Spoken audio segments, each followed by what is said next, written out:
প্রিয় নবী মুহাম্মদুর রাসূলুল্লাহ সাল্লাল্লাহু আলাইহি ওয়াসাল্লাম নবী আমার বলেছিলেন, ও আমার চাচা জান শুনুন, যেদিন আমার দাদা জান মারা যায় আমি মুহাম্মদুর রাসূলুল্লাহ সাল্লাল্লাহু আলাইহি ওয়াসাল্লাম আমি তখন 8 বছর বয়সে উপনীত হয়েছিলাম।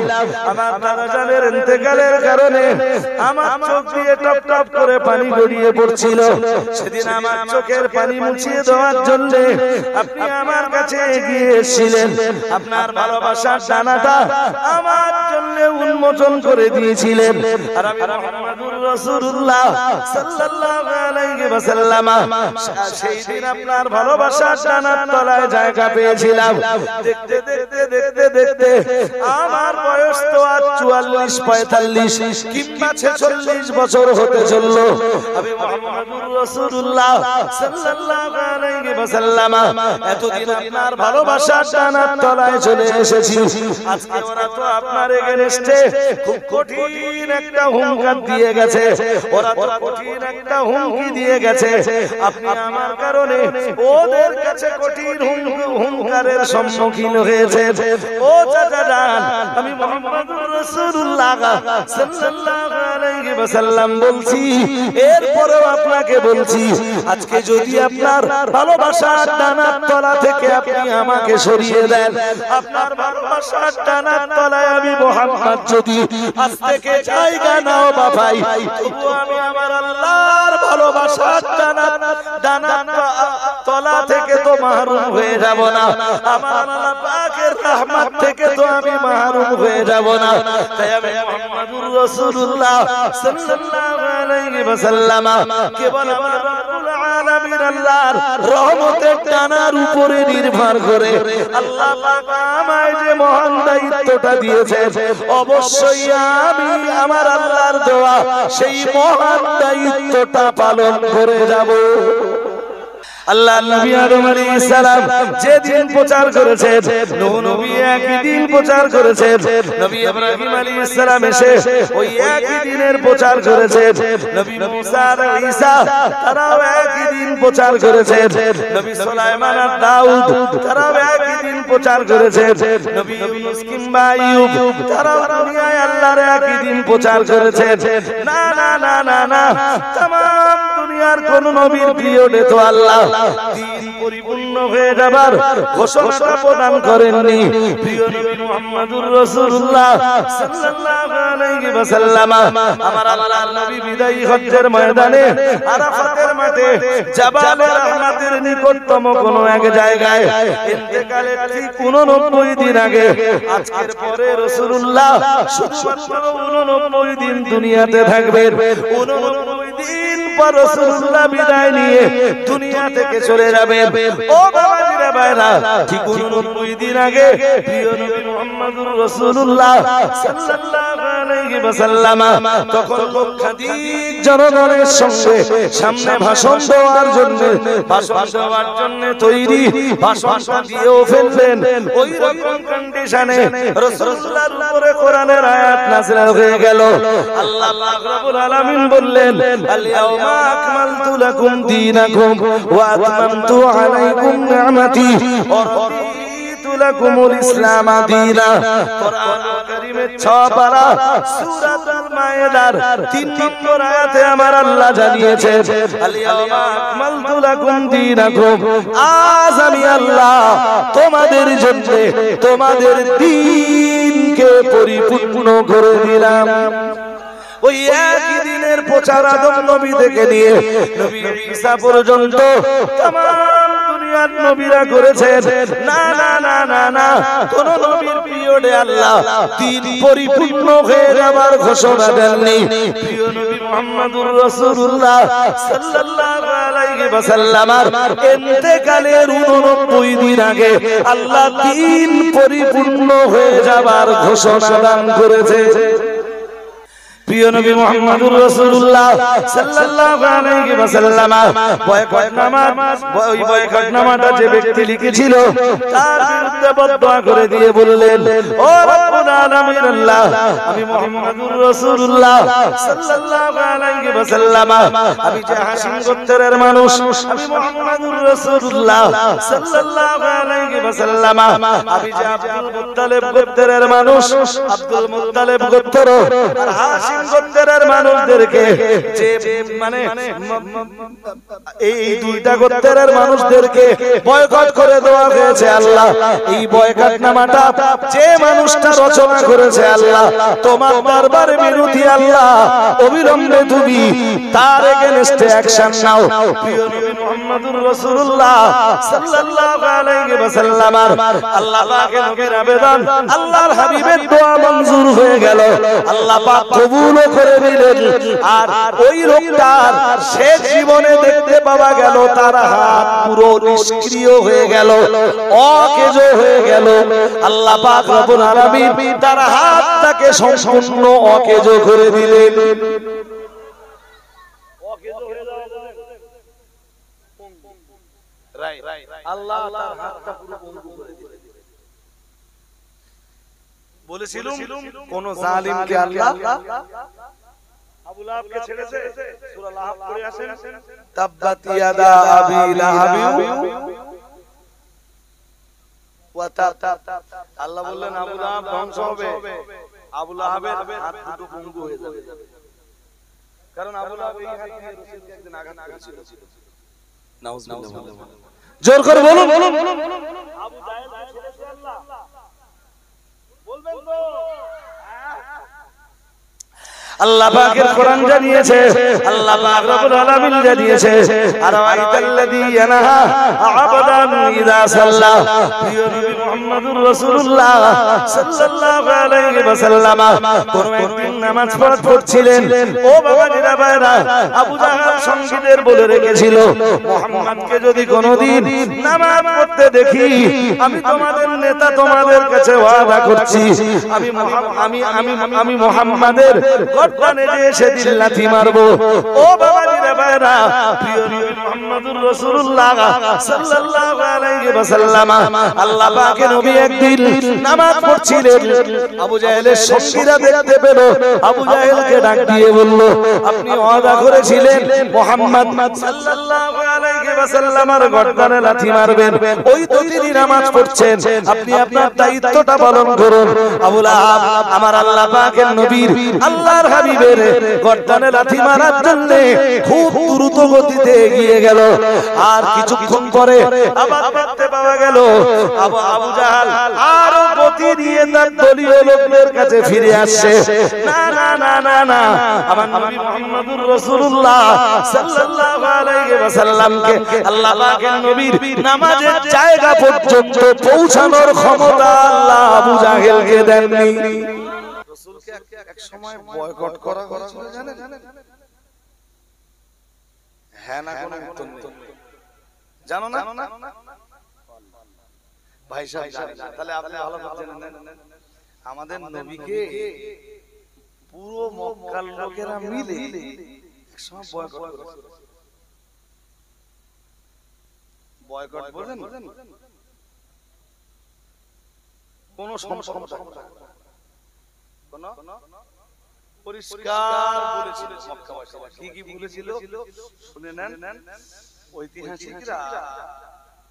ঐতিহাসিকরা বা ইতিহাস তত্ত্ববিদরা তাদের কিতাবে কথাগুলো খুব চ্যাম্পিয়ন করে দিয়েছে। রাসূল করিম সাল্লাল্লাহু আলাইহি ওয়াসাল্লামকে যখন বয়কট করা হয়, সেই বয়কটনামাটায় অনেক কথা লেখা হয়।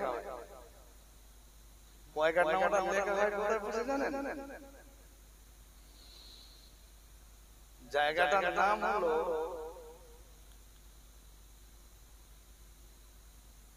ওয়াদিয়ে মুহাসসাব।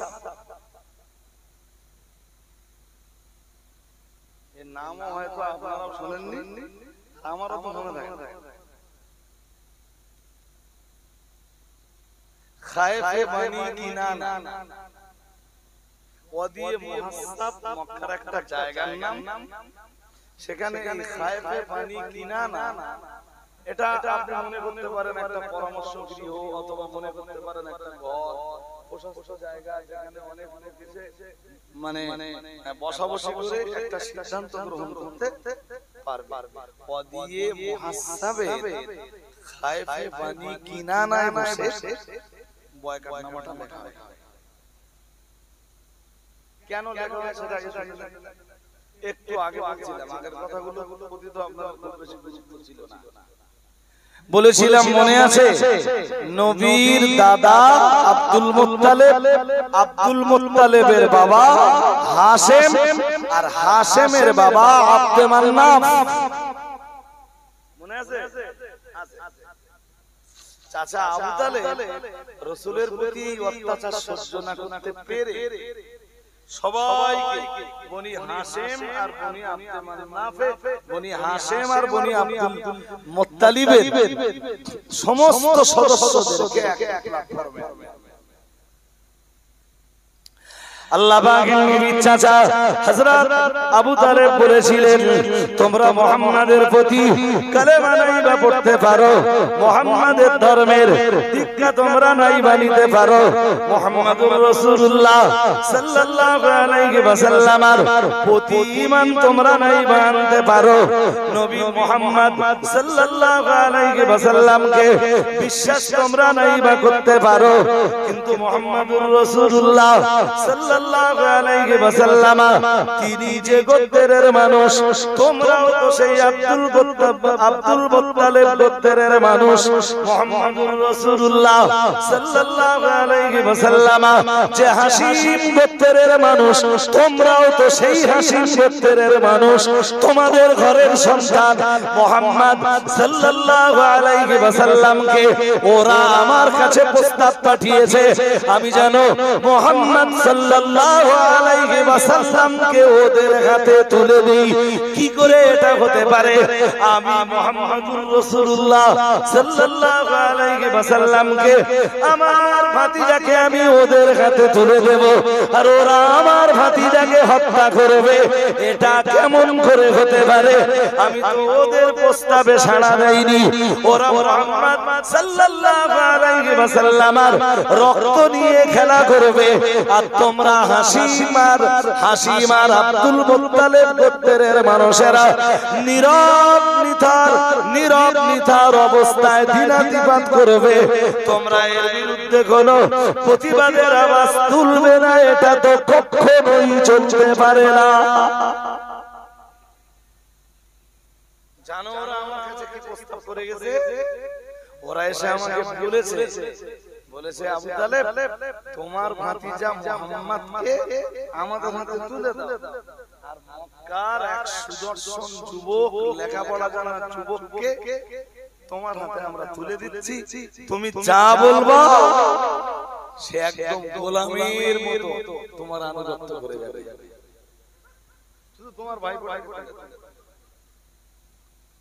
রাসূলের চাচা আবু তালেবের মুখের উপরে বলেছিলেন, কি করে ভাবলে আমি লোকের সন্তান নিয়ে লালন পালন করব, আর আমার ভাতিজাকে তোমাদের হাতে তার রক্ত নিয়ে, তার শরীরের রক্ত নিয়ে খেলা করবার সুযোগ দেব, এটা কি করে বিশ্বাস করলে তোমরা? বললেন, যাও, আবু তালেব যতদিন বেঁচে আছে মুহাম্মদকে কখনোই তোমাদের হাতে আবু তালেব সমর্পণ করবে না। তোমাদের কিছু করার থাকে আবু তালেবের করে দিয়ে চলে যাও। ঠিক এই ঘটনাটার পরে চাচা আবু তালেব হাশিম আর আব্দুল মুত্তালিব গোত্রের সবাইকে একটা প্ল্যাটফর্মে ডাকলেন।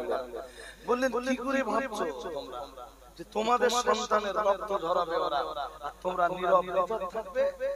কালেমা তোমরা নাইবা পড়তে পারো, ঈমান তোমরা নাইবা আনতে পারো, কোরআনকে তোমরা বিশ্বাস নাইবা করতে পারো, হযরত মুহাম্মাদের প্রচারিত ধর্ম তোমরা কবুল নাইবা করতে পারো, এত কিছুর পরেও মুহাম্মদ তো তোমাদের গোত্রের সন্তান, সবাই যখন একত্রিত হলো ওদের চাপ তখন বেড়ে গেল। শুধু হাসিম গোত্র আর আব্দুল মুত্তালিব গোত্রের একটা লোক সেদিন নবীর পাশে ছিল না, তার নাম আবু লাহাব। নইলে ঈমানদার কাফের বিশ্বাসী অবিশ্বাসী রাসূলের প্রতি কলেমা পড়েছে কলেমা পড়িনি হাসিম আর মুত্তালিব গোত্রের সবাই সুবহানাল্লাহ। আর একটু মন করে বলুন, চেষ্টাটা ছিল আবু তালেব সবাইকে এক জায়গায় করে ওদেরকে যখন পাল্টা চাপ দিলে না, ওদেরকে যখন পাল্টা চাপে ফেলে দিলে না, ওরা বিরাট চিন্তায় পড়ে গেল। এখন উপায়, ওরা নিজেদের ভিতরে বলা করতে শুরু করলো, শুনোছো হাসিম গোত্র আর আব্দুল মুত্তালিব গোত্র এখন একটা প্ল্যাটফর্মে, শুধু আবু লাহাব আমাদের সঙ্গে আছে। এ তো গ্রেট শয়তান। আবু লাহাব হলো দি গ্রেট শয়তান। আবু লাহাবের মতো চাচা জানা কারণ নসিবে না। আমার কথা শুনছেন নাকি? আবু লাহাবের মতো চাচা জানা কারণ নসিবে না জোটে। চাচা জোটে তো আবু তালেবের মতো চাচা জোটে। আবু তালেব সারা জীবনের শেষ মুহূর্তেও তো আবু তালেব কালেমা। নবী চাচার মাথার কাছে এসে বলেছিলেন, চাচা কুল কালিমাতান উহাজ্জু লাকা বিহা ইনদাল্লাহ। চাচা আপনি শুধু বলুন লা ইলাহা ইল্লাল্লাহ, আমি হাসরের ময়দানে আপনার নাজাতের জন্য দলিল হয়ে যাব। সুবহানাল্লাহ। আরেকটু মন করে বলুন, এরপরও চাচা কালেমা পড়েন, তবে রাসূলকে কোনদিন ছাড়ি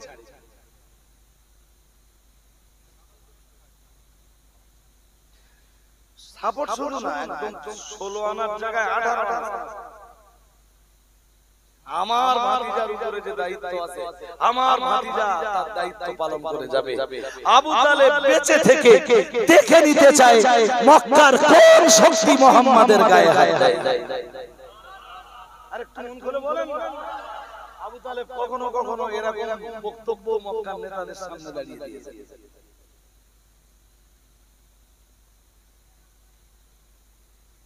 রাসূলকে বলেছিলেন, রাসূল কাঁদছিলেন, খুব কাঁদছিলেন। নবীজিকে যেদিন আবু তালেব ডেকে বলল, ভাতিজা শুনোছো ওরা কি বলেছে? তাহলে কি বলেছে? তাহলে ওরা আজকে এসে প্রস্তাব দিয়ে গেছে, আমি জানো তোমাকে ওদের হাতে তুলে দেই। আর ওরা মক্কার খুব সুদর্শন, খুব সুন্দর দেখতে একজন সুপুরুষ, বুদ্ধিমান, একজন চালাক চতুর ছেলেকে ওরা আমার হাতে তুলে দিতে চাইছে। জানো ভাতিজা ওরা কি বলেছে? রাসূলুল্লাহ সেদিন কেঁদেছিলেন, খুব কেঁদেছিলেন চাচার সামনে দাঁড়িয়ে। রাসূল কাঁদতে কাঁদতে বলেছিলেন, চাচা চাচা এতদিন আপনি আমার পাশে দাঁড়িয়ে, আজকে ওদের প্রস্তাবের পরে যদি আপনি আমার পাশ থেকে সরে যান, তবু আমি তো আমার রবের দোয়া, আমার আল্লাহর দোয়া, দায়িত্ব থেকে দূরে সরে যেতে পারবো না। প্রিয় নবী মুহাম্মদুর রাসূলুল্লাহ সাল্লাল্লাহু আলাইহি ওয়াসাল্লাম নবী আমার বলেছিলেন, ও আমার চাচা জান শুনুন, যেদিন আমার দাদা জান মারা যায়, আমি মুহাম্মদুর রাসূলুল্লাহ সাল্লাল্লাহু আলাইহি ওয়াসাল্লাম আমি তখন 8 বছর বয়সে উপনীত হয়েছিলাম। আমার দাদা জানের ইন্তেকালের কারণে আমার চোখ দিয়ে টপ টপ করে পানি গড়িয়ে পড়ছিল। সেদিন আমার চোখের পানি মুছিয়ে দেওয়ার জন্য আপনি আমার কাছে এগিয়ে এসেছিলেন। আপনার ভালোবাসার ডানাটা আমার জন্য উন্মোচন করে দিয়েছিলেন। আর আমি মুহাম্মদুর রাসূলুল্লাহ সাল্লাল্লাহু আলাইহি ওয়াসাল্লাম সেই দিন আপনার ভালোবাসার ডানার তলায় জায়গা পেয়েছিলাম। দেখতে দেখতে দেখতে দেখতে আমার বয়স তো আজ 44, 45 কিংবা 46 বছর হতে চলল। আমি মুহাম্মদুর রাসূলুল্লাহ সাল্লাল্লাহু আলাইহি ওয়াসাল্লাম এতদিন আপনার ভালোবাসার ডানার তলায় চলে এসেছি। আজকে ওরা তো আপনার এগেনস্টে খুব কঠিন একটা হুঙ্কার দিয়ে গেছে, ওরা তো কঠিন একটা হুমকি দিয়ে গেছে। আপনি আমার কারণে ওদের কাছে কঠিন হুঙ্কারের সম্মুখীন হয়েছে। ও চাচা যান, আমি মুহাম্মদুর রাসূলুল্লাহ সাল্লাল্লাহু আলাইহি ওয়াসাল্লাম বলছি, এরপরেও আপনাকে বলছি, আজকে যদি আপনার ভালোবাসার ডানার তলা থেকে আপনি আমাকে সরিয়ে দেন, আপনার ভালোবাসার ডানার তলায় আমি মুহাম্মদ যদি আজ থেকে জায়গা নাও বাবাই, তবু আমি আমার আল্লাহর ভালোবাসার ডানার তলা থেকে তো মাহরুম হয়ে যাব না, আমার আল্লাহ পাকের রহমত থেকে তো আমি মাহরুম হয়ে যাব না। তাই আমি মুহাম্মদুর রাসূলুল্লাহ সাল্লাল্লাহু আলাইহি ওয়াসাল্লাম কেবল আমার রব্বুল আলামিন আল্লাহর রহমতের ডানার উপরে নির্ভর করে আল্লাহ পাক আমায় যে মহান দায়িত্বটা দিয়েছে, অবশ্যই আমি আমার আল্লাহর দেওয়া সেই মহান দায়িত্বটা পালন করে যাব। চাচা, আজ থেকে যদি আপনার কাছে আমি সাহারা নাও পাই, আমি আমার কর্তব্যের জায়গা থেকে ফিরে যাব না। এই কর্তব্য আল্লাহ আমায় দিয়েছেন, আর আমার না একটা বিশ্বাস আছে, আল্লাহ আমার ব্যাপারে বলেছেন, মাকান মুহাম্মাদুন আবা আহাদিন মিন রিজালিকুম ওয়ালাকিন রাসূলুল্লাহ ওয়া খাতামান নাবিয়্যিন ওয়া কানা আল্লাহু বিকুল্লি শাইইন আলিমা। আল্লাহ যেহেতু আমাকে আমার পরে আর কোন নবী নাই, নবুয়ত দিয়ে আর আল্লাহ কাউকে পাঠাবেন না, আমার পরে যেহেতু নবী নাই, সুতরাং ইসলাম আল্লাহ আমার দ্বারাতে পরিপূর্ণ করে দিবেন। আরেকটু মন করে বলে, আমার পরে তো আর নবী নাই, তাহলে ইসলাম আমার দ্বারা পূর্ণ হবে। শুনছেন কথা নাকি? আমি এটা বিশ্বাস করি, আমি এটা বিশ্বাস করি যে দ্বীন ইসলামের পূর্ণতা না আসা পর্যন্ত ওরা আমাকে যতই হুমকি ধমকি দেয় দিক, ওরা আমাকে কেউ মারতে, কারণ আমাকে দিয়ে আল্লাহ পরিপূর্ণ করবে। বড় মজার ব্যাপার এইটা, সব নবী রাসূলরা দ্বীন প্রচার করেছেন, সব নবীদের বলি তো একই ছিল, লা ইলাহা ইল্লাল্লাহ মুহাম্মাদুর রাসূলুল্লাহ। সব নবীদের বলি বলো এক, বিধিবিধান কিছু আলাদা আছে। কথা বুঝতেছেন নাকি? বিধিবিধান কিছু আলাদা ছিল, বাট কালেমার ওই প্রথম অংশটা তো আলাদা ছিল। সব নবীদের তো এক, কোন নবীর জিন্দেগিতে দিন পূর্ণ হয়ে যাবার ঘোষণা আল্লাহ দেন। আল্লাহ নবী আদম আলাইহিস সালাম যে দিন প্রচার করেছেন, নূহ নবী একই দিন প্রচার করেছেন, নবী ইব্রাহিম আলাইহিস সালাম এসে ওই একই দিনের প্রচার করেছেন, নবী মুসা আর ঈসা তারাও একই দিন প্রচার করেছেন, নবী সুলাইমান আর দাউদ তারাও একই দিন প্রচার করেছেন, নবী ইউনূস কিংবা আইয়ুব তারাও দুনিয়ায় আল্লাহর একই দিন প্রচার করেছেন। না না না না না, तमाम দুনিয়ার কোন নবীর পিরিয়ডে তো আল্লাহ দ্বীন পরিপূর্ণ হয়ে যাবার ঘোষণাটা প্রদান করেননি। প্রিয় নবী মুহাম্মদুর রাসূলুল্লাহ সাল্লাল্লাহু আলাইহি ওয়াসাল্লাম আমার আল্লাহর নবী বিদায়ী হজ্জের ময়দানে আরাফাতের মাঠে জাবালে রাহমাতের নিকটতম কোন এক জায়গায় ইন্তেকালের ঠিক 89 দিন আগে, আজকের পরে রাসূলুল্লাহ শুধুমাত্র 89 দিন দুনিয়াতে থাকবেন।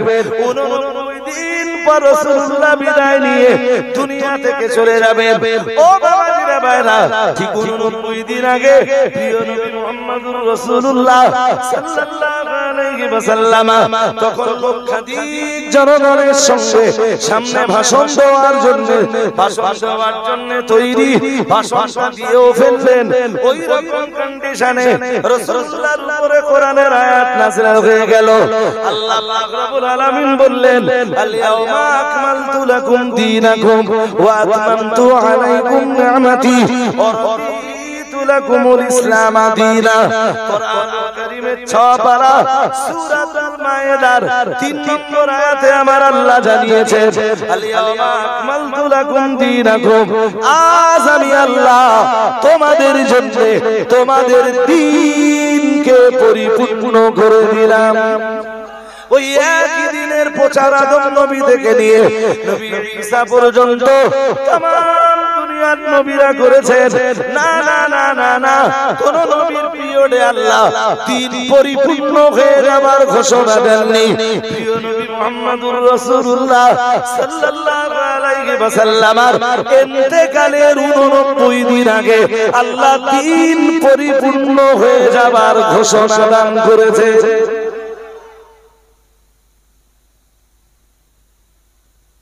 রাসূল জানতেন যে দিন আমার দিয়ে পূর্ণ হবে, ওরা চেষ্টা করলেও আমাকে মারতে পারবে না। ততদিন আমি মরব না যতদিন আল্লাহর দ্বীন এই পৃথিবীতে পরিপূর্ণ না হবে, ধর্ম যতদিন কমপ্লিট না হবে ততদিন আল্লাহ আমাকে তুলে নেবেন না। নবী এটা খুব ভালোই জানতেন। চাচাকে বললেন, চাচা আপনার দায়িত্ব আপনি পালন করুন, আপনি আপনার ভালোবাসা জানা থেকে আজকে যদি আমাকে সরিয়ে দেন আমার তাতে কিছু এসে যায় না, ব্যাপারটা আপনার। তবে আপনাকে স্মরণ করিয়ে দিচ্ছি, আপনার ডানার তলায় যেদিন আমি জায়গা পেয়েছিলাম তখন আমার বয়স ছিল 8 বছর।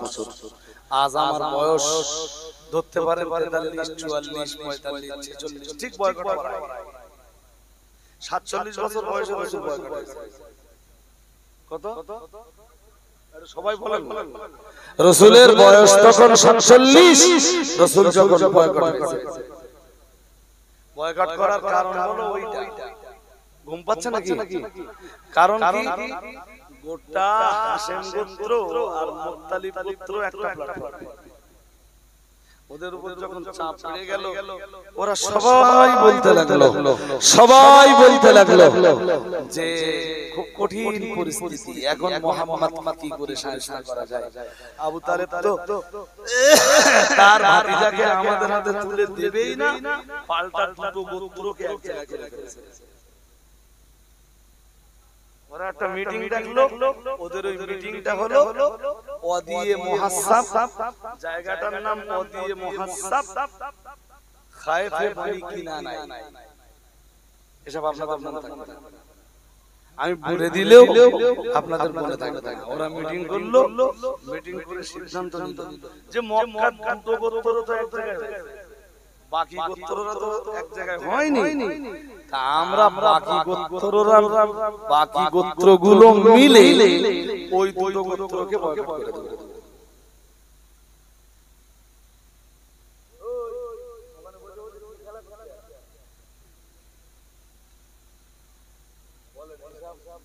একটা সবাই বসে মালগুলো ওখানে ওখানে ওই মাল চলে এই একটা কেউ নাম দৌড় মার ওই সব দেখে চলে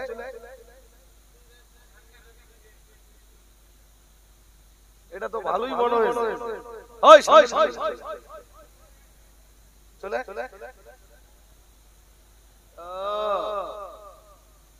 এরা বলে নবীর চেনে না।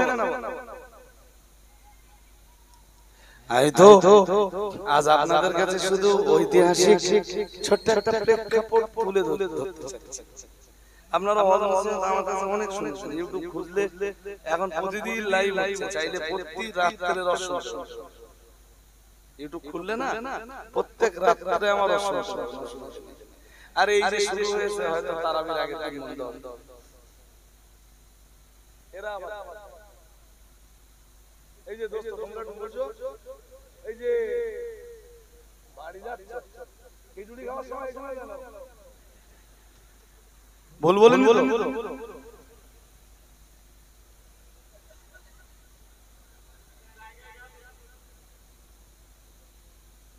ও শুনবে না, নবীরে চিনবে না। এই কথা বলতে জানো, একদম ঠান্ডা মাথায় বসে জানো, ডিস্টার্ব করো না। হ্যাঁ তো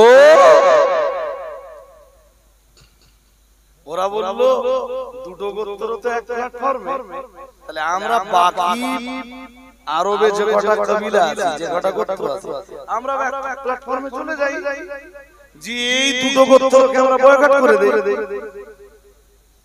ব্যাস ওখানে বসেই ওয়াদিয়ে মুহাসসাফে খায়েফে বানি কিনানায় বসে বয়কট নামাটা লেখা।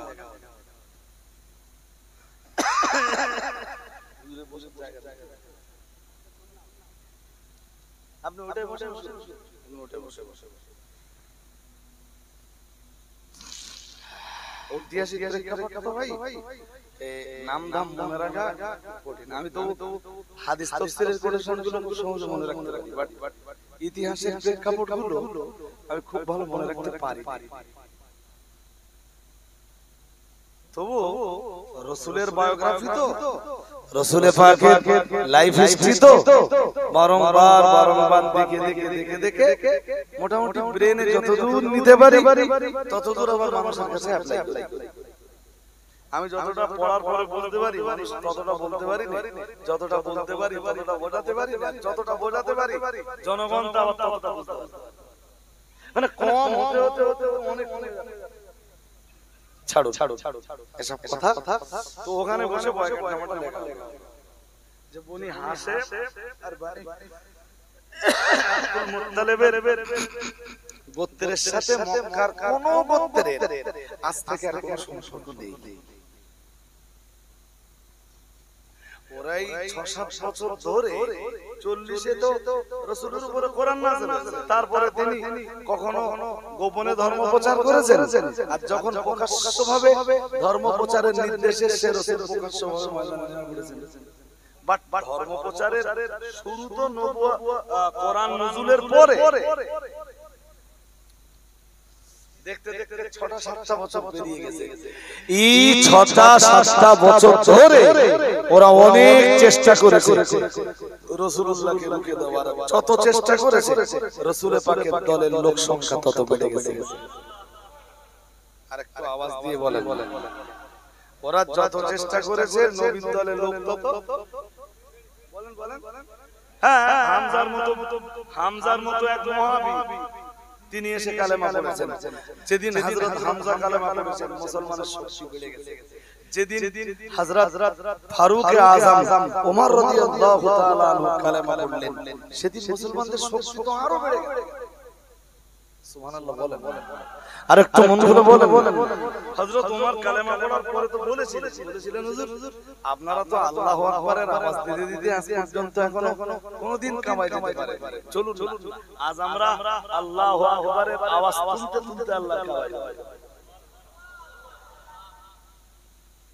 হযরত ওমর বলেছিলেন। আর রাসূলুল্লাহ তার সাহাবীদেরকে তখন রাসূলুল্লাহ এক সাহাবীর বাড়ি, ঠিক কাবা থেকে ওই সাহাবীর বাড়ির দূরত্ব ছিল ওই কাবার উত্তর পূর্ব কোণের দিকে 130 মিটার, মাত্র 130 মিটার। ওই সাহাবীর নাম ছিল, খুব মন দিয়ে শুনতে হবে, মনে থাকবে না, যদি মনে না করতে পারেন তো বেকার। ওই সাহাবীর নাম ছিল আরকাম ইবনে আবিল আরকাম। আরকাম ইবনে আবিল আরকাম রাসূলের খুব বিখ্যাত সাহাবী, এবং প্রথম দিকে তিনি কাবা শরীফের উত্তর পূর্ব কোণে ওনার বাড়িটা এমন একটা জায়গায় ছিল যে সহজে শত্রুদের নজরে পড়তো। কেউ যদি ওই বাড়িতে ঢোকে সহজে শত্রুদের নজরে পড়তো। আবু জাহল, আবু লাহাব, উতবা, শায়বা, রাবিয়া, আসিদ ইবনে ওয়াইল, ওলীদ বিন মুগীরা বা আবুল আসওয়াদ ইবনে কালদা বা নদর বিন হারিস, এরা যারা ছিল, বা শারীক ইবনে আখনাস, এরা যারা মক্কার বিভিন্ন গোত্রপতি ছিল, এই আরকাম ইবনে আবিল আরকাম নামীয় এই সাহাবীর বাড়িতে কেউ প্রবেশ করলে সহজে এই শত্রুগুলোর নজরে কেউ আসতো না। মুসলমানদের প্রথম স্কুল ছিল এইটাই। সুবহানাল্লাহ বললেন তো, আরো মিলেমিশে আওয়াজ দিয়ে বলেন না সুবহানাল্লাহ। মুসলমানদের প্রথম স্কুল কোথায়? ভুলে গেছে। ওই সাহাবীর বাড়ি, নাম কি? আরকাম ইবনে আবিল আরকাম। আবার বলছি, মুখস্থ করেন। আরকাম ইবনে আবিল আরকাম, খুব বিখ্যাত সাহাবী। ওনার বাড়িটাই মুসলমানদের প্রথম স্কুল, প্রথম পাঠশালা। রাসূল যা কিছু পড়াবেন সাহাবীদেরকে, তখন কোরআন নাযিল হয়েছে, মানে যারা কালেমা পড়ছে তাদের কোরআন তো শিখতে হবে। কোথায় আত্ম জায়গা দেয়, আর যেখানেই শেখাতে যাবেন সেখানেই এই মক্কার এই নেতাগুলো যে রাসূলের উপরে আর সাহাবীদের উপরে অ্যাটাক করে। তাই রাসূলুল্লাহ এই জায়গাটাকে খুব গুপ্ত সুপ্ত জায়গা ভেবে এই সাহাবীর বাড়িতে প্রথম থেকে কালেমা পড়া মুসলমানদের জন্য একটা স্কুল খুলে দিলেন। বলেন এখানে তোমরা পড়ো। আজকে মুসলমানদের ঘাটতি তো এই জায়গাটায়, পড়াশোনার জায়গায় মুসলমানদের। আপনাদের সবার উচিত, আপনি কোন স্কুলে পড়েছেন আমার জানার দরকার নেই, বাট আপনি তো কোরআন জানেন। সবাইকে বলছি, বহু মানুষ তো আছে যারা স্কুলে গিয়েছে, লেখাপড়া শিখেছে, কোরআন জানেন। আমার দিকে রাস্তা, আমি উঠেই বলেছি যে রাস্তার দিকে তাকালে হবে না। এমন বহু মুসল্লি শুক্রবারে নামাজ পড়তে আসে যারা রুকুতে যে কি বলতে হয় জানে না, সাজদায় যে কি বলতে হয় জানে না। আপনি স্কুলে 4 পর্যন্ত পড়েছেন তো কি হয়েছে? কোরআন পড়তে না পারলে আপনি নামাজের সূরা কেমনে পড়বেন? আজকের মুসলমান তো মরেছে না পড়ার জন্য। এই জন্য তো যারাই কালেমা পড়ছে তাদের পড়াশোনার ব্যবস্থা করে দিচ্ছেন রাসূলুল্লাহ হযরত আরকাম রাদিয়াল্লাহু তাআলা আনহুর বাড়িতে। সুবহানাল্লাহ, এটাই মুসলমানদের প্রথম স্কুল। যেদিন রাসূলুল্লাহ মদিনায় গেলেন, মদিনায় যে আইব আনসারী, আবু আইব আনসারীর বাড়িতে স্কুল খুলে দিলেন। সুবহানাল্লাহ। আরো আওয়াজ দিয়ে বলেন না, আমাদের করতে এত অ্যালার্জি কেন? পড়ায় আমাদের এত অ্যালার্জি কেন? মদিনায় যে রাসূলুল্লাহ ওসামা ইবনে জুবাইরের বাড়িতে একটা স্কুল খুলে দিলেন। আরেকটু মন খুলে বলতে পারবেন? এরপরে যখন মসজিদে নববী হয়ে গেল, মসজিদে নববীটাই হয়ে গেল সাহাবীদের জন্য পাঠশালা। আজও যারা হজে গেছে, উমরা গেছে, শুনে থাকেন মসজিদে নববীতে আজও রাসূলের রেখে যাওয়া সেই যে তালিম, রাসূলের রেখে যাওয়া সেই যে তাদরিস আজও মসজিদে নববীতে পাওয়া যায়। মসজিদে নববী সব ক্লিয়ার গোড়ায় পড়ছে মধ্যে শিক্ষকরা, ওরা যেমন মদিনার বাচ্চাদের পড়াচ্ছে তেমন পৃথিবীর বিভিন্ন প্রান্তে হাজিরা যারা আছে তাদেরকে এক জায়গায় বসিয়ে সূরা ফাতিহা পড়ানো। বুঝেননি? আমি নিজে চোখে দেখেছি, আপনি জানেন হজ করতে গেছে অথচ সূরা ফাতিহা পড়তেই পারলো না। সূরা ফাতিহা আমি একদিন বসেছি ওই দর্শে, আমি বললাম আমার নবী তো এই মসজিদে দর্শ, হয়তো মসজিদ তখন এরকম ছিল না, কিন্তু এই মসজিদে এই তালিমের এই তাদরিসের সিস্টেম তো আমার রাসূলের। একদিন বসি না, একদিন না অনেক দিন, আপনি আরেকটু ভিতরে যেয়ে দেখবেন মসজিদে নববী, আরেকটু ভিতরে যেয়ে দেখবেন শায়খরা বুখারী শরীফের দর্শ দিচ্ছে, মুসলিমের দর্শ দিচ্ছে, তিরমিজি শরীফ পড়াচ্ছে। আমি সেখানে যেও বসেছি, ওই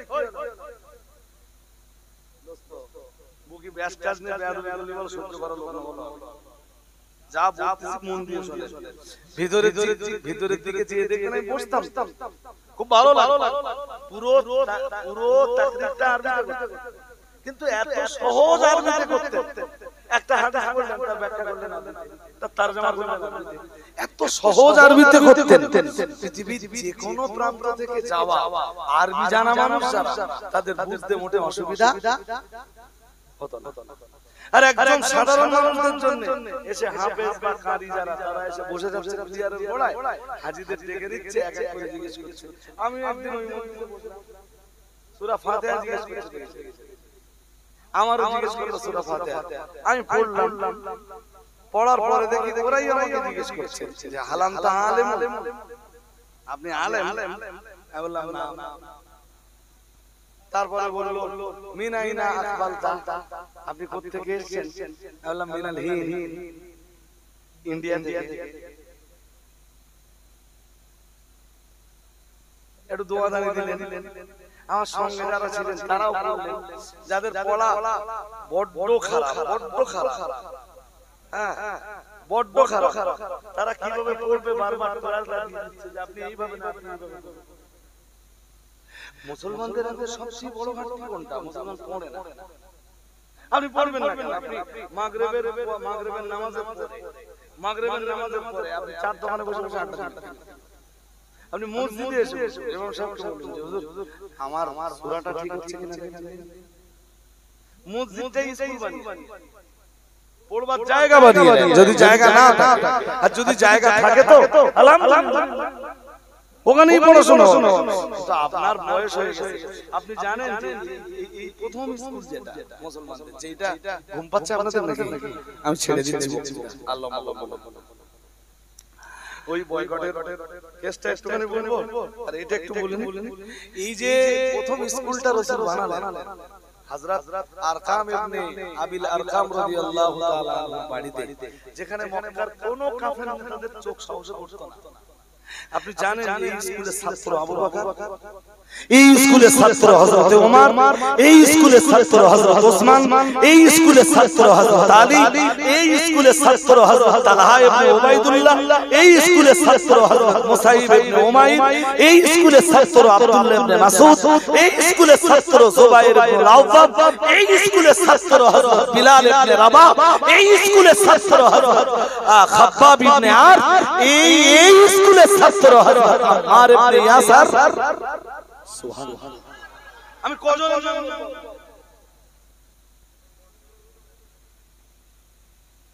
আপনি ইতিহাস ঘেঁটে দেখেন, ওই স্কুলে যখন না থাকবে সবচেয়ে বেশি জানেন উনি পড়াবেন, ওই সাহাবীর উপরে দায়িত্ব বর্তাবে, বাকি সবাইকে পড়াবে। সুবহানাল্লাহ বলতে পারেন না? আর একটু মন খুলে বলো। লেখাপড়ার ব্যাপারে আমাদের কোনো মন মানসিকতা নেই, শিক্ষার ব্যাপারে আমাদের কোনো আগ্রহ নেই। আপনি কি করে ভুলে গেলেন যে 40 বছর বয়সে আমাদের নবীর উপরে প্রথম কোরআনের প্রথম যে 5টা আয়াত নাযিল, কয়টা আয়াত নাযিল? এই বাবাজি ঘুমিয়ে পড়েছে, ঘুমলি হবে। রাসূল পাকের উপরে গারে হেরার মানে জাবালে নূরের গারে হেরায় 40 বছর বয়সে প্রথম যে 5টা আয়াত নাযিল হলো, ওই প্রথম 5 আয়াতের প্রথম শব্দটাই ছিল ইকরা, পড়ো। শব্দটা কি ছিল বলুন? ইকরা। ইকরা মানে নামাজ পড়ো না, রোজা রাখো না, হজ করো না, যাকাত দাও না, সুদ খেও না তাও না, ঘুষ খেও না তাও না, লটারি কেটো না তাও না, জুয়া খেলো না তাও না, গান শুনো না তাও না। প্রথম শব্দটার অর্থ ছিল ইকরা, তুমি আগে পড়ো। সুবহানাল্লাহ বলুন। কারণ তোমার নামাজ পড়তে গেলে পড়া লাগে, নামাজ পড়তে গেলে লাগবে না, রোজা রাখতে গেলে বিনা পড়ায় তুমি ভালো রোজাদার হতে পারবে না। তুমি তো জানোই না যে কোন কোন জিনিসে তোমার রোজা হবে। তুমি রোজা থাকা অবস্থায় এমন একটা কাজ করে বসেছো যেই কাজে তোমার রোজা নষ্ট হচ্ছে। এই জন্য ভালো একজন রোজাদার হতে গেলে তাকে পড়তে হবে। আপনি ভালো একজন হাজী হবেন, মক্কা মদিনায় যে হজ করবেন। তো আমি তো নিজে দেখে হুজুরকে শুনে দেখেন, অধিকাংশ লোক যারা হজ করতে যায় আমার দেশের বাঙালিরা, যারা কিচ্ছু জানে না, হয় নিজের টাকা হয়েছে তাই হজে গেছে, নাইলে বেটার টাকা হয়েছে বেটা বাপের হজে পাঠিয়েছে। আমি নিজে চোখে দেখেছি, দেখে মনে হতো শুধু ভবঘুরের মতো ঘুরে বেড়ায়। 40 দিন মক্কা শরীফে 40 দিন কাটানোর পরেও যদি জিজ্ঞেস করা হয় মাকামে ইব্রাহিম কোনটা, তা তো জানি না। What is this? যদি জিজ্ঞেস করা হয় হাজরে আসওয়াদের কোনটা, তাহলে চাচা রুকনি ইয়ামানি কোনটা, তাও জানি না। তাহলে হাতিমে কাবা কোনটা, তাও জানি না। ও তো টাকা হয়েছে তাই গেছে, আর নাই ছেলের টাকা হয়েছে তাই গেছে। ও তো পড়াশোনা করে যায় ভালোভাবে হজ করার জন্য। যারা হজ করেছে তারা জিজ্ঞেস করে দেখবেন খুব ভালো লেখাপড়া করে, মসলা মাসাইল জানা লাগে, তারপরে হজ করতে যাবে সে হজ করে তৃপ্তি। এই কারণে ইসলামে তথা কোরআনের নাযিল হওয়া প্রথম 5টা আয়াতের প্রথম শব্দই ছিল ইকরা, পড়ো পড়ো পড়ো। সুবহানাল্লাহ। আরো আওয়াজ দিয়ে বলেন না। আজকে মুসলিম কমিউনিটির এই দুর্দশা কেন? মুসলিম কমিউনিটির ভিতরে পড়াশোনা, আপনি বলবেন হুজুর আমার কোচি স্কুলে যায়, আচ্ছা হ্যাঁ স্কুলে যায়, স্কুলে যেখানে যায় কোচি স্কুলে তো কোরআন পায়। আপনাদের কোন প্রাইমারি স্কুল আছে যেই প্রাইমারি স্কুলে কোরআন শরীফ শেখানো হয়? আছে? আরে জোরে বলতে বাতে কোন স্কুল আছে যেই স্কুলে একটা বাচ্চাকে আল্লাহর সাথে পরিচয় করে দেওয়া হয়, রাসূলের সাথে পরিচয় করে দেওয়া হয়? একটা স্কুলের নাম বলেন। হাই মাদ্রাসাগুলোতে যা আছে তাও যথার্থ না। সিনিয়র মাদ্রাসাগুলোতে বরং একটু আছে বলতে পারেন, কিন্তু স্টুডেন্টের যা ক্যাটাগরি তাও এখন লাইন ভালো। তাহলে এই যে কোমলমতি বাচ্চাগুলো, এরা ইসলামটা কোথায় পাবে? এরা নবীকে কেমনে চিনবে? এরা আল্লাহকে কেমনে চিনবে? ওটা ছেড়ে দিলেন এই পাশ দিয়ে চলে গেলে, ওরা যদি ওদের রাসূলকে চিনতো যে ওদের রাসূল কে, ওরা এইভাবে এই নবীর আলাপ আলোচনার মজলিসকে অ্যাভয়েড করে যেতে পারতো না। অভাব কোনটা? ওরা আল্লাহকে চিনে। অভাব কোনটা? ওরা রাসূলকে চিনে। ওই যে কথাগুলো এই আমি ঢাকার পরে এসে বলেছি, ওরা জানে না ওদের নবী। এমনকি এমন বাচ্চা আছে, ওই কেন ওরা জি এমন কোচি আছে তোর নবীর জন্ম কত খ্রিস্টাব্দে বলতে পারবে? তোর নবী ইন্তেকাল করেছিলেন কোন সালে বলতে পারবে না। কোরআন নাযিল হয়েছিল কত বছর বয়সে জানেন?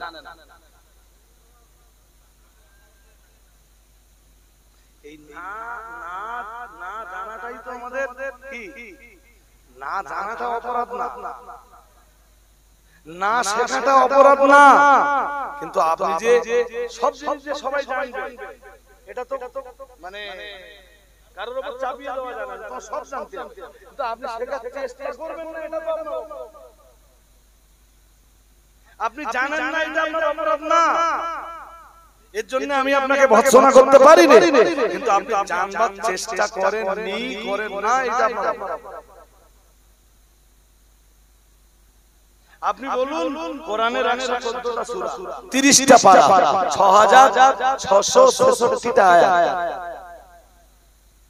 এতগুলো আয়াতের ভিতরে কোরআনের প্রথম আয়াত যখন নাযিল হচ্ছে, প্রথম আয়াতের প্রথম শব্দই হলো ইকরা, তুমি পড়ো। আরেকটু মন করে বলুন, দূর দূরান্ত থেকে মদিনায় যেসব সাহাবারা শিক্ষার জন্য আসতে পারতেন না, রাসূল সাহাবীদের ভিতরে পণ্ডিত যারা, তাদেরকে রাসূলের কাছে যারা কোরআন ভালো করে শিখে নিয়েছেন, মাসলা মাসাইল ভালো করে শিখে নিয়েছেন, দূর দূরান্তের সাহাবীদেরকে পড়ানোর জন্য রাসূলুল্লাহ তাদেরকে মসজিদে মসজিদে পাঠিয়ে দিতেন। আর আওয়াজ দিয়ে বলুন, আজ মুসলমান কোন কোরআনিতে নেমে গেছে, বছরে একটা সভা দেবে, নবী দিবস দেবে, বাস জলসা দেবে, গ্রামে গ্রামে 5টা 10টা বছরে জলসা হবে, কিন্তু পড়াশোনার প্রতি কারোর আগ্রহ নেই। কেন?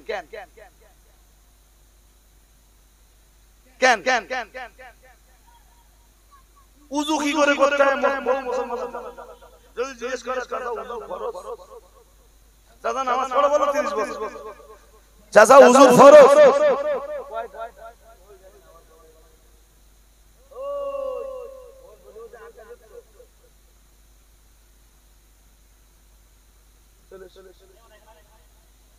এই সব পড়া একটা কেউ না চলে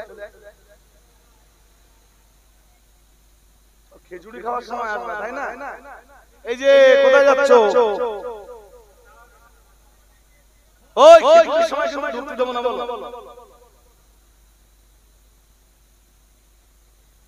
এই যে এদের মতো বাচ্চাগুলো, এই কোমলমতি বাচ্চাগুলো লাইফ আমরা নষ্ট করছি। কেন করাচ্ছি? আপনার কোরআনের প্রথম নির্দেশ পড়ো, বাচ্চাদের পড়বার ব্যবস্থা কেন করে দিচ্ছেন? এর মডেল আছে কেন হচ্ছে না? বাধা কোন বাধা নেই, এই জায়গাটা মডেল হয় না, মক্তব নেই,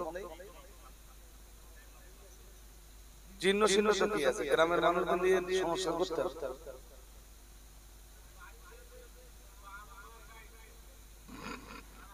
এই কারণেই তো আপনার কাছে আমার এই ওয়াজ করা। আমি বলি আমার কথা শুনুন, এই কারণেই তো আপনাদের কাছে এই নসিহত করা যে আপনাদের জীবন তো শেষ, আপনাদের বাচ্চাদের লাইফগুলো আপনারা নষ্ট হতে দেন না প্লিজ। এটা আমার অনুরোধ, এটা আমার অনুরোধ। শিক্ষার ব্যাপারে, এডুকেশনের উন্নতির ব্যাপারে হযরত মুহাম্মদ সাল্লাল্লাহু আলাইহি ওয়াসাল্লামের যে ভূমিকা আপনি কল্পনা করতে পারবেন না। ওহীর ইলমের সঙ্গে, আসমান থেকে নাযিল হওয়া ইলমের সঙ্গে আপনাকে সম্পর্ক রাখতেই হবে। বলতে বলতে অনেকটাই বলে ফেলেছি। চলুন এবার কাম ব্যাক করি। কি বলছিলাম? ওরা বয়কট নামাজ দিকে সবচাইতে মজার ব্যাপার একবার বলেছিলাম, মনে আছে? কোন জালিমকে আল্লাহ ছাড়ে না, মনে আছে? হ্যাঁ, বয়কট নামাজে লিখলো, রাসূলের কানে যাওয়ার পরে রাসূল ওই দিন ছোট্ট করে একটা বদদোয়া করে বলেছিলেন, আল্লাহ এই বয়কট নামাটা যে লিখেছে তুমি তার এগেইনস্টে অ্যাকশন নাও। প্রিয় নবী মুহাম্মদুর রাসূলুল্লাহ সাল্লাল্লাহু আলাইহি ওয়াসাল্লাম বয়কট নামাটা যে ব্যক্তি লিখেছিল তার বিরুদ্ধে বদদোয়া করে দিয়ে বললেন, ও রব্বুল আলামিন আল্লাহ, আমি মুহাম্মদুর রাসূলুল্লাহ সাল্লাল্লাহু আলাইহি ওয়াসাল্লাম, আমি যে হাশিম গোত্রের মানুষ, আমি মুহাম্মদুর রাসূলুল্লাহ সাল্লাল্লাহু আলাইহি ওয়াসাল্লাম, আমি যে আব্দুল মুত্তালিব গোত্রের মানুষ, আব্দুল মুত্তালিব গোত্র আর হাশিম গোত্রের মানুষদেরকে যে মানে এই দুইটা গোত্রের মানুষদেরকে বয়কট করে দেওয়া হয়েছে আল্লাহ, এই বয়কট নামাটা যে মানুষটা রচনা করেছে আল্লাহ, তোমার দরবারে মিনতি আল্লাহ, অবিলম্বে তুমি তার এগেইনস্টে অ্যাকশন নাও। প্রিয় নবী মুহাম্মদুর রাসূলুল্লাহ সাল্লাল্লাহু আলাইহি ওয়াসাল্লাম, আল্লাহ পাকের নবীর আবেদন, আল্লাহর হাবিবের দোয়া মঞ্জুর হয়ে গেল, আল্লাহ পাক কবুল করে দিলেন। আর ওই লোকটার শেষ জীবনে দেখতে পাওয়া গেল তার হাত পুরো নিষ্ক্রিয় হয়ে গেল, অকেজ হয়ে গেল।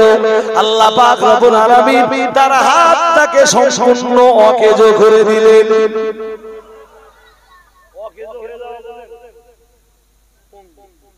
রাইট, আল্লাহ তার হাতটা পুরো পঙ্গু করে দিলেন। বলেছিলাম কোন জালিমকে আল্লাহ আবু লাহাবকে ছেড়েছে, সূরা লাহাব পড়ে আসেন, তাব্বাত ইয়াদা আবি লাহাব ওয়া তাব।